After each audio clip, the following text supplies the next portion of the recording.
ये उस कोने से लेके और वो जो बाउंड्री है वहां तक पूरी 6 बीघे जमीन है।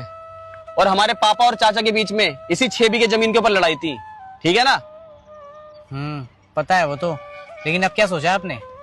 कुछ नहीं भाई, मैंने तो यही सोचा है, इस 6 बीघे जमीन में से 2 बीघे जमीन तो अपने हिस्से में करवा ली मैंने, ठीक है? बाकी 4 बीघे में से 2-2 बीघे जमीन तुम्हारे नाम भी करवा रहा हूँ, ठीक है? साइन मैंने कर दिए हैं, पटवारी जी से बात कर ली है, कल सुबह तहसील जाना, काम हो जाएगा। लो पकड़ो। कहने का मतलब ये है, तीनों भाइयों के हिस्से में बराबर की जमीन बट रही है, 2-2 बीघे, ठीक है?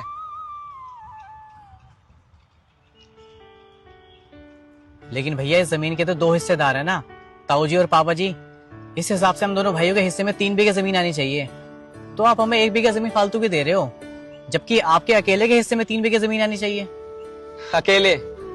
मेरे भाई, इस अकेले शब्द से तो डर लगता है। अरे बचपन में माँ छोड़ के चली गई, तब मैं अकेला हो गया। फिर पापा और चाचा की लड़ाई में तुम दोनों भाइयों से अलग हो गया, फिर मैं अकेला हो गया। और अब पापा मुझे अकेला छोड़ के चले गए, फिर मैं अकेला हो गया। मैं बाकी की जिंदगी अकेला नहीं रहना चाहता मेरे भाई।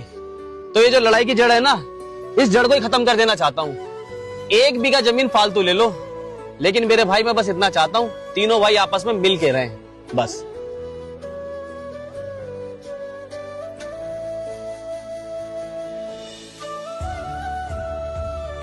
क्योंकि मेरे भाई, इस जमीन को आज तक कोई नहीं खा पाया, लेकिन ये जमीन सबको खा गई।